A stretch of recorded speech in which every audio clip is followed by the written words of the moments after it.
How to make a chunky knit stocking in 9 easy steps. Follow along as we show you step-by-step instructions on how to make this easy and festive project. There's only 2 materials for this project. First, select 1 skein of chunky yarn. You'll need 1 skein of the Bernat Big Blanket, size 7.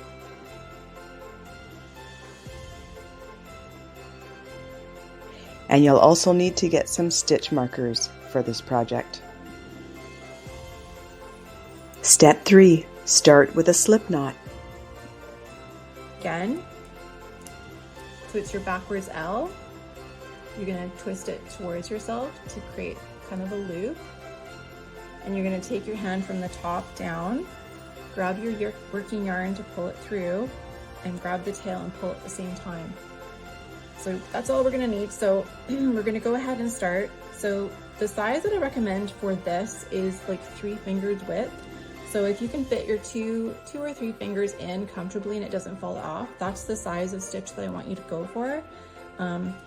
So very similar to the chunky pumpkin, the key to any hand knit project is making sure that whatever size stitch you choose, so you choose that essentially when you create your slip knot, whatever size stitch you choose, consistency is what matters. Consistency in sizes is what's going to make your project look good or not look good.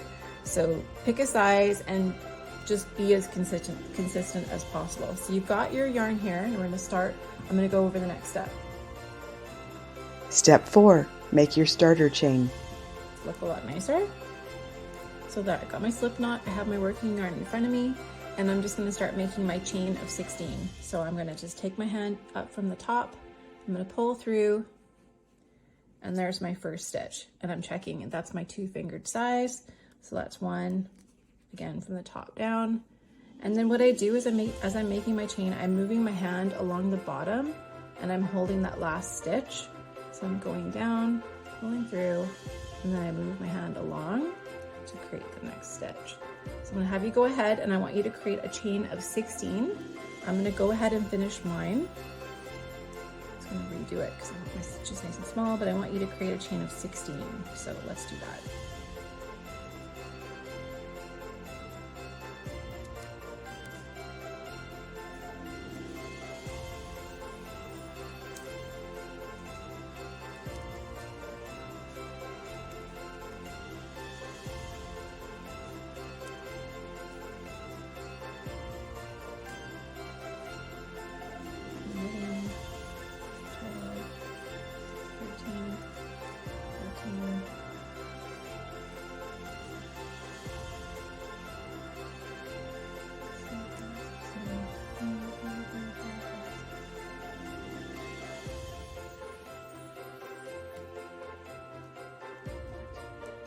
Okay, so I want you to go ahead and count your stitches. So the way that we do that is here's my chain here. Now, the way that you look at it, it looks like a braid. You can see it here. And now you're gonna see that there's a couple different parts to your stitch. There's 3 portions actually. There's a top, a bottom, and a center. So right now we're just gonna look at the top. Like you can see these little bumps. That's how you count your stitches. So you start with your first bump. So 1, 2, 3, 4, 5, 6, 7, 8, 9, 10, 11, 12, 13, 14, 15, 16. So what I'm going to have you do now that you have your chain, I'm going to have you flip it upside down, and you're going to go through and make sure that you can see the center part of each stitch. So start with your first one, and your first one's probably going to be a little bit tight because that's the first stitch you made. So I want to make sure that you can identify that stitch. And the reason why we're doing that is so that we can use these little bumps and we can visually see each one, so that we can start making our stitches and build up our base. So I call these little dragon bumps. So again, you're going to go through and make sure that you have 16 dragon bumps, and then we'll continue to the next step. So 1, 2, 3, 4, 5, 6, 7, 8, 12, 13, 14, 15. Oops, 16. Sorry, fucked that up. All right, so I got 16 bumps. Okay, so now we can move on to the next step. Step 5. Start stitching. Okay, moving on to the next step. So you have your chain of 16, you've flipped it upside down, you've identified all of your dragon bumps, you've made sure that you can see you have them ready. And what we're gonna do is we're gonna start building up our rows. So the first step is we're only gonna build a row of 4. So if you already know how to do this, go ahead and make a 4 rows just by knitting 4 rows. And then when you get to 4 rows, stop and we'll go to the next step. So for those of you that want to learn how I do this, the way that I do it is I'll keep my finger in the last stitch that I just made, and I'm gonna go through from the top in, and I'm gonna pull up my stitch through my little dragon bumps. And I'm gonna make sure that I'm keeping my stitches really small. See how I only have 2 fingers through there?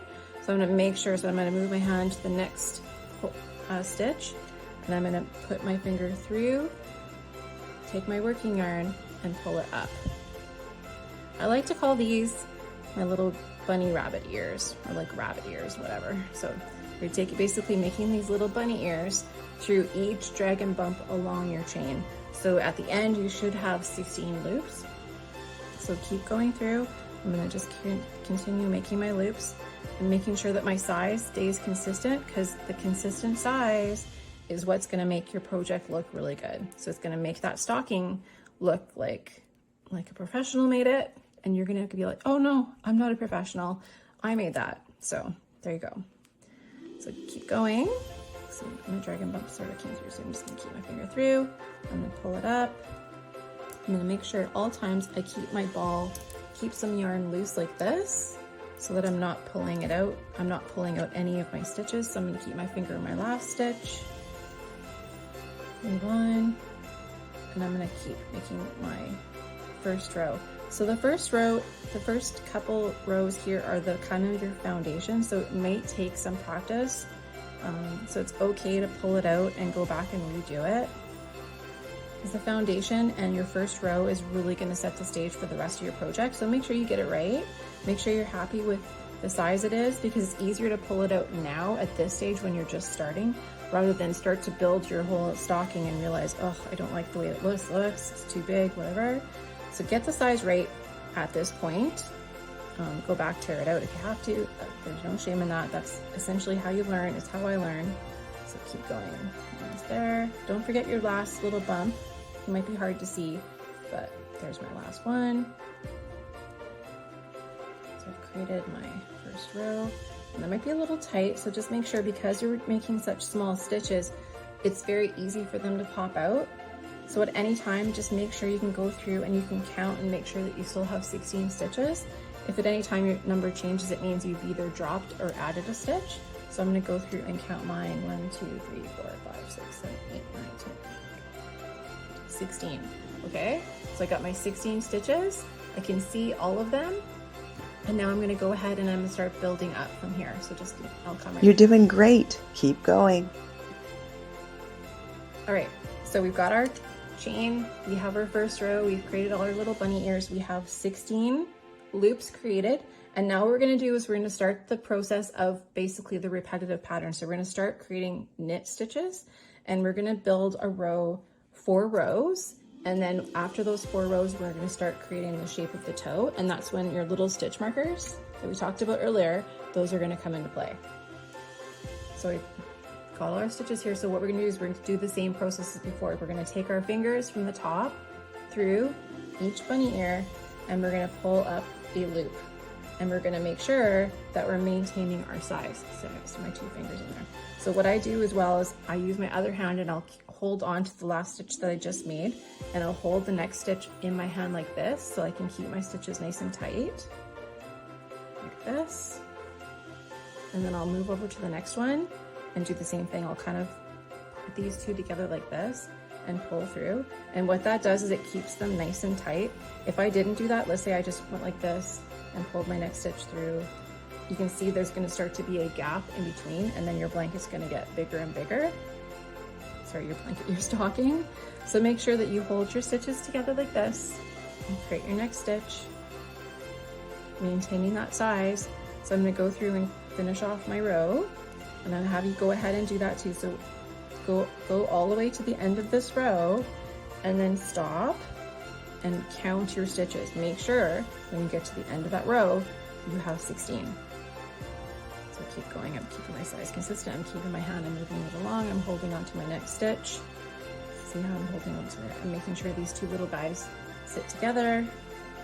It keeps the stitches nice and tight, and it gives you a good sense of where your stitches are and where you're at. And I'm making sure that my stitches are always flat. They're not twisted, so they're not like turning like this. You're making sure that they're all flat. You can see the hole, and then you keep going fingers from the top through and pull through your next stitch. Making sure. So I'm almost at my last stitch here. So I'm gonna make sure that with these last stitches, you make sure that your loop is laying flat like this. And you pull your stitch through. And you'll see as you start doing it, it's gonna create a nice little braid formation. So you've done that. So let's go ahead and count and make sure that we still have 16 stitches. 1, 2, 3, 4, 5, 6, 7, 8, 9, 10, 11, 12, 13, 14, 15, 16. So we're good. So what we're gonna do, we have our 16 and so we finished off our last stitch. We're only gonna stitch it one time and we're gonna move to our next stitch. So we're just basically going back and forth and we're starting to create our rows. And we're still maintaining that small size. So it might be a little more awkward if you're using your left hand versus your right hand. It just really takes practice. So just be really patient with yourself. You're learning something new. And anytime we're learning something new, you have to remind yourself you're learning something new. So just be patient. It's gonna take a minute. I mean, I didn't get my stocking perfect the first time. This is like the third or fourth time I've made it. So it takes time, it takes patience, but it's fun. It's fun to learn something new. So you're gonna be using your other hand, still keeping your stitches close together as you move through and create your little stitches, keeping them nice and tight, because that is gonna help create the shape of the stocking a little better. I just think it looks nicer. I mean, you could, if you really like the look of like the really loosely knit, chunky stocking, I mean, you can go ahead and you could definitely make this in the same way that we're making it right now, but you would just make your loops a little bit bigger, right? So instead of me using 2 fingers, you would maybe use 3 or 4 fingers. But just make sure, as I mentioned before, whatever size you pick, you stay consistent. The thing is too, if you make it with bigger loops, you might need more than 1 ball of yarn.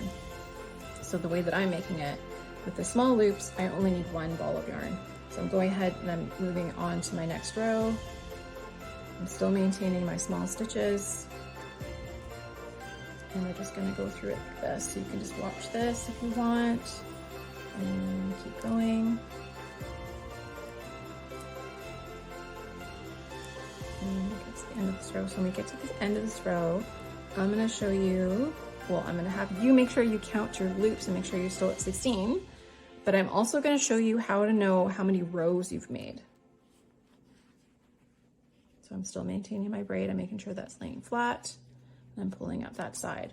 Okay, so you're looking at it here. See how nice and tight this is? Okay, so when you look at it like this, you can see your V's forming. You can see these little V's. That's your row. So this is row 1, row 2, row 3, and we're making row 4 right now, okay? So once I make my row number 4, I'm gonna stop and we're gonna start talking about how we're gonna move on to the next step. So I made my last stitch and I'm moving on to my next one. I'm gonna finish my 4th row. I'm keeping my yarn loose in front of me. I'm just gonna keep making my stitches. I don't know why I'm reaching so far. So I know for me, I love making crafts with my hands, and the reason why I love it is because it's actually been scientifically proven, if you can believe this, that by using our hands and creating stuff, it actually creates in our brains, it releases like the happy feelings of like dopamine or whatever. So I know for me, when I make crafts, I definitely feel better. I feel happier. I feel kind of like proud of myself because I've made something. I don't know. It just gives me all the good feels. So we're on row 4. Let's just keep going here. We're almost done. Here's the last one. Here's my side. So again, on this side, I'm also maintaining my rows consistent. You can see that braid on that side. Okay, so I think we're at 4 rows. 1, 2, 3, 4. So yeah, so we've made 4 rows. Okay, so I'm gonna have you go ahead. I'm gonna stop the video and I'm gonna have you make sure you go through 4 rows, practice it a couple times to make sure it's nice and tight, like this one, and we'll come back. Step 6, it's time to reduce the stitches with the stitch markers. Okay, So at this point, you're gonna need your stitch markers. So get your binder clips or your stitch markers, whatever you're gonna use. And this is when it's gonna come into play. So you're gonna go to where your tail is. That's where your last stitch that was finished. And what we're gonna be doing is we're actually gonna be reducing our stitches on either side. So we're just gonna basically take away a stitch, if that can, and I don't know how else to explain it. So we're basically gonna take the outside, fold it over the next stitch, and we're still gonna do the same as process. We're gonna pull our yarn through. So that's that first, we've reduced one stitch here, and I'm gonna just mark it. And I'm gonna just continue forward. I'm gonna go to the other side, I'm gonna mark, so I have 2 stitches here, I'm gonna put my marker here, so I remember I have to put those 2 stitches together. So keeping my size the same, I'm just going through my row as before, creating row 5, and I'm just reducing 1 stitch on either side. And we're gonna do that 3 or 4 times to kind of start creating the shape of our toe, because we're actually creating this from the bottom up. So we're actually starting with the bottom of the stocking, and now we're just gonna go through creating the shape of the toe. Okay, so I'm at my stitch marker, so I'm not gonna forget. I'm gonna move this guy out of my way, and I'm gonna do the same thing I did on the other side. So I'm gonna take my outside loop on top of my other one, so they're 2 together, and I'm gonna feed my yarn through and create my bunny ear. Okay, so I'm gonna mark this again. I'm gonna take these 2 stitches and I'm gonna put my marker right here because I need to reduce those 2 stitches. I'm gonna do the same over here, so I remind myself those 2 have to be knit together. I'm gonna put that guy there so that I know, and I'm gonna go and continue knitting the other way. You're doing great. Continue reducing the stitches. Okay, so I'm gonna keep reducing. So I've reduced that one row, now I'm gonna reduce this row. So it's the same thing as before. So I have my stitch marker here, it reminds me I have to reduce. So I'm gonna go this top over the next one. I'm gonna move it through.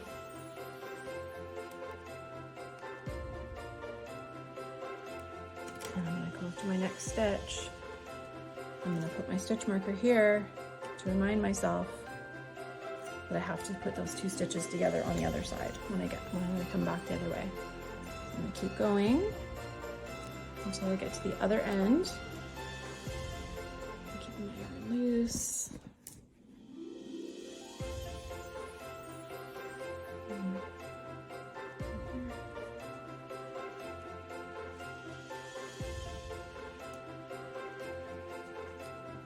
So keep going. I'm maintaining my small size. Okay, so I'm almost at my stitch marker. And that reminds me I have to put those 2 stitches together. So again, from the outside in, and I'm just gonna bring up my loop through like that. And because I'm coming back this way, I'm gonna do the same thing again. So I'm gonna put my stitch over top. I'm gonna feed my loop through. And then I'm gonna put my stitch marker back. So when I come back the other way, I can continue doing that. I'm gonna finish off my row.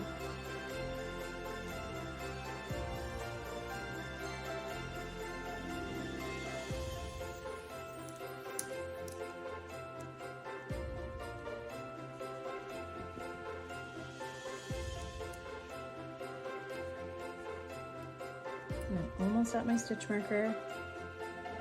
You can see it here. So one more here. And then I gotta take my stitch marker. I'm gonna put these 2 together. So outside over the inside together. I'm gonna pull my loop through. Being careful not to pull that other loop. And then because I'm moving back, actually I think I've done my toe. I think that's it, my toe. I did 3 reductions. Yeah, so we did 3. So 3 on either side, and see how it's already curving in. So that's created the shape of our toe. So you can actually take off these stitch markers. You don't need them anymore. And now what we're gonna do is we're gonna continue making basically like the stocking part. So just continue making your knit stitch. You're not gonna be reducing anymore. So you're just gonna carry on making your stitches. until one of these two things happen. Either you reach almost the end of your yarn. You want to make sure you still have enough yarn left to stitch up, to whip stitch the size. You need at least 2 times the length of your finished project. You need that much yarn left before you stop, knowing you have enough rows. Oh goodness, that whole sentence didn't make any sense.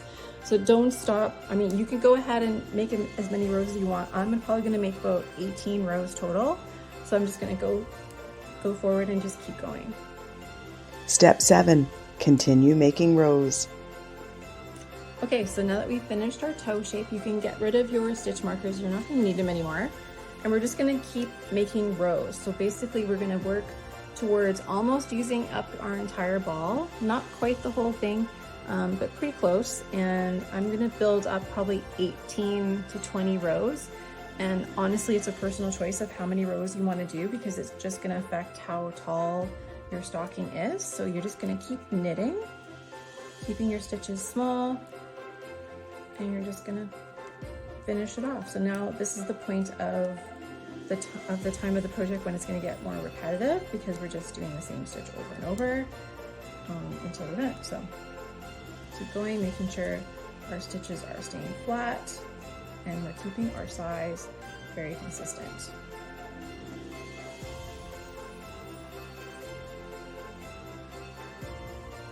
And it's also a good idea too, you could count how many stitches you're working with right now. Let's just go ahead, let's count this after we finish here, so we can make sure we see how many stitches we have. So we have 1, 2, 3, 4, 5, 6, 7, 8, 9, 10. So at this point we have 10. Step 8. Finish the final row. Oh yeah, I forgot to mention, so when you're working on your very last row, try to, when you're going through, make your loops a little bit bigger than the loop size that you were making before. So make them just a little bit bigger. So I was using 3, so I'm making it about a 4. There's 4 fingers. So I'm gonna make it a little bit bigger, and that's just so I have enough yarn to do my final step of finishing off the top. So I'm just doing my last row with my loops a tiny bit bigger, and then we'll go over how to close this guy. I'm closing it off a little different than I would do for when I teach my chunky blankets. So let's just do it like this. Only because we need that tail. Okay, so here's your tail, and this is how we're gonna finish it off. So I'm gonna roll this up a little bit. You're gonna start from the other end, and all you're gonna do is you take your last stitch and fold it over the next stitch. So you take this one and fold it over top and feed the other one through, and you're creating a braid, and it's following the braid that you already made. So again, take the stitch you just had, fold it over and put the other stitch through it. And you're gonna move along and do that through the whole top here.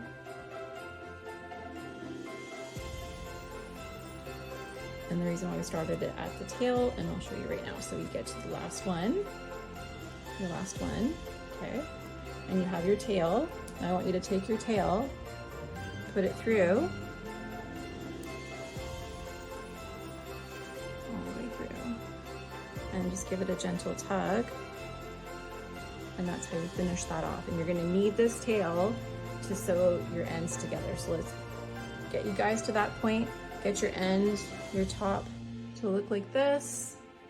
So it looks like this now. I hope you can see it. I might hold this up a little bit so you can kind of see what it looks like. I know it looks a little pointy, but when we sew it up, we can make it more rounded. So that's what it should look like. The 9th and final step. Finish with a whip stitch. Okay, so we're gonna go ahead and go through the instructions. So you've finished your top. You make sure that your tail, your little tail, you at least have 2, you can put it down the body at least twice. So see, mine's a little bit longer than that. So now what we're gonna do is we're going to fold it in half. So you're gonna keep these on the outside. You're just gonna literally fold it in half and match up your sides. So just so it evens itself out. I mean, you keep it as even as you can. Yeah, so you're just gonna match it up like this. And all we're gonna be doing now is we're gonna be doing a slip stitch. So again, matching up. So my first stitch is going to go through here. So all we're going to do is, you can see how these stitches line up. I don't know if you can see this very well. You can see this B on this side and this B on this side. And what we're going to be doing is we're going to just do a nice slip stitch, or basically just like doing a wrap around stitch all the way through. So you're going to go all the way down, you're going to come down to the toe, and kind of when you get down to the bottom, you're going to kind of want to maybe tuck it in a little so it makes more of a rounded shape. Here's our tail. This is our first stitch. So you can go ahead and just fold it in. You can like weave it in if you want. So it's out of the way. You can weave it in like this. Just so it's out of the way, and see how I pulled it in a little bit so it creates a bit of a round shape. So you could weave the whole piece in or just leave it. I'm just gonna leave mine like this. So put this down like this. So again, so we're over here. So we have our last stitch here, and we're gonna find the end of our tail. So what we're gonna do is we're gonna start doing this. I guess actually it's called a whip stitch now that I think about it. I think I called it the wrong thing. Whatever. Okay, so you can see your V's all the way along. So what we're gonna do is we're gonna be using the outside stitch, and that's how we're gonna be closing this off. So we're gonna go ahead and do our first one. So we're just taking our tail and we're putting it underneath the outside of the stitch, pull it through, and see how it makes it come together.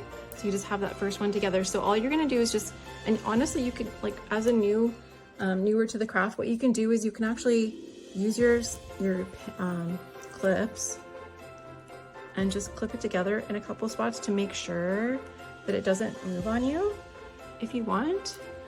So again, let's go through it, another one. So where's the end of my yarn?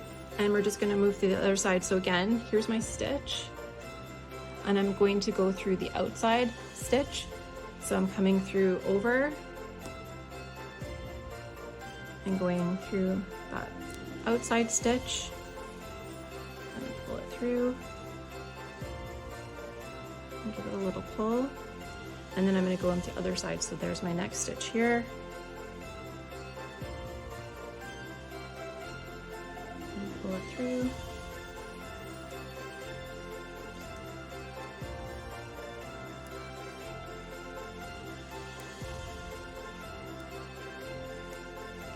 And then I'm going to get the other side. And what you can do too is you can match them up and just do it at the same time. So I have both outsides matched up like this, and I'm just going to do it like this. So now that I just did it like that initially so that you could kind of visualize what I was doing, but I'm taking the outsides, I'm just pulling them together, and I'm putting my finger underneath so I can get both stitches at the same time. And I'm looking for my two stitches, I'm putting them together with my one hand, and I'm just going to whip my stitch through like this. And you see how it's just closing it off? And you can really not even see any difference. It still looks like the other stitches. So you're just gonna go through and finish this off. So again, you can kind of use your fingers to make sure you're matching up your stitches on either side. By matching up the sides, you're gonna keep it consistent and make the sides match. So again, I'm looking for the outs. Oops, I used the wrong stitch there. I took the inside instead. Oops, so I'm just gonna undo that.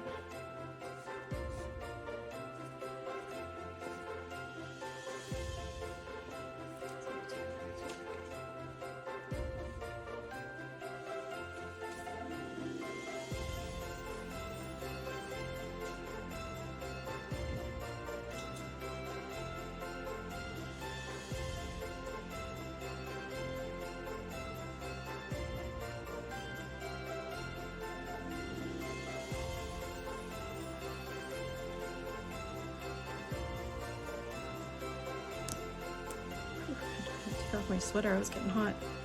Okay, where are we here? So I'm matching up the outsides of our stitches.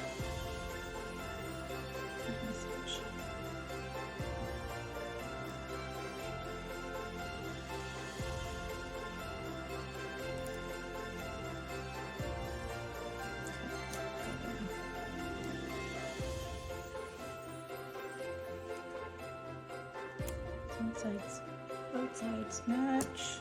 Just gonna put it through. It's kind of good to like identify each one as you go.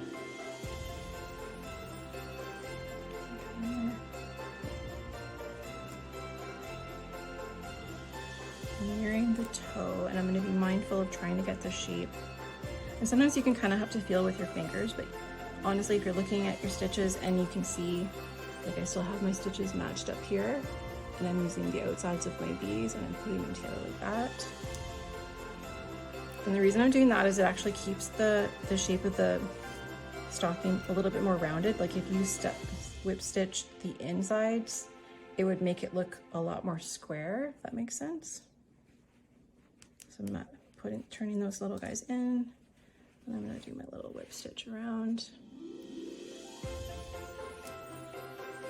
And I'm almost at my toe.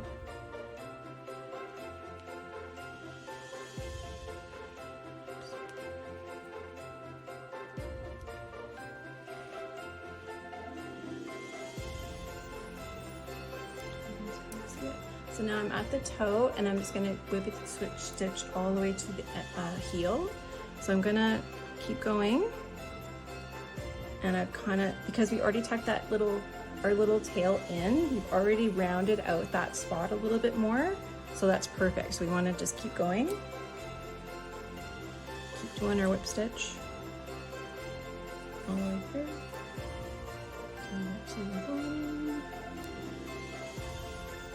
And honestly, if you like miss one or accidentally grab the middle or the outside, it really honestly doesn't matter.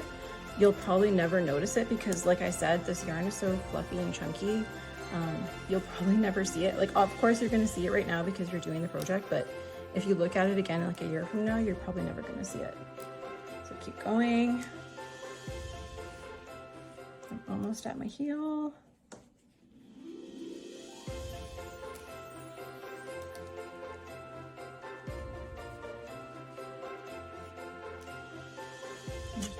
One here. Okay, so I've whip stitched up to the heel. So now, so you have a few options now. So you've done the heel, so everything's attached. You can see how everything's attached. It looks like a stocking now.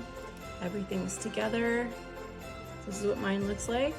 I still have my tail here. So what you can do is kind of like go through and fluff it in. So you have your last stitch here, and what you can do is just tuck it in to the inside. So I'm just gonna poke it through. I'm gonna put my other hand through here so I can grab it from the inside, and I'm literally just gonna pull it in. See that?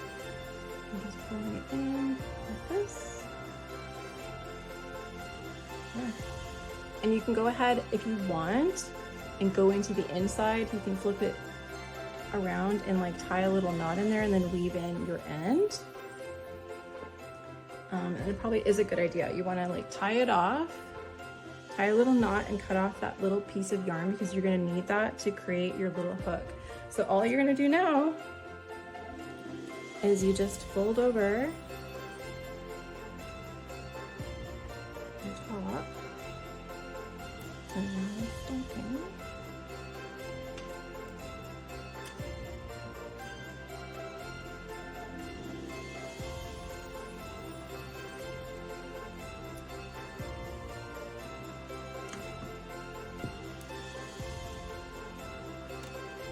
So we folded it over and boom, you have your stocking.